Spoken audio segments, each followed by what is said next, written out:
So, what is rhythm skating?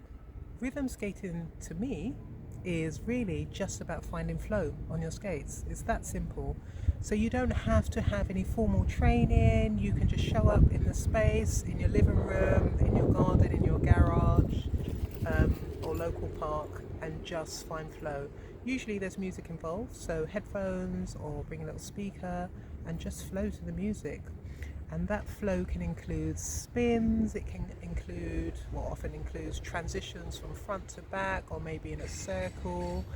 There's lots of specific moves that you can learn that are specific to rhythm skating, but you don't have to necessarily. You can just find your very own flow and just rock that. It's all good. It's recreational skating.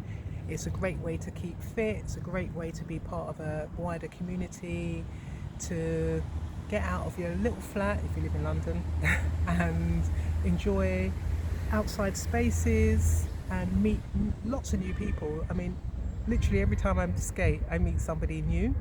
So that's what in London rhythm skating brings, that connection and a way to express yourself whilst also growing in skill and just going on a journey.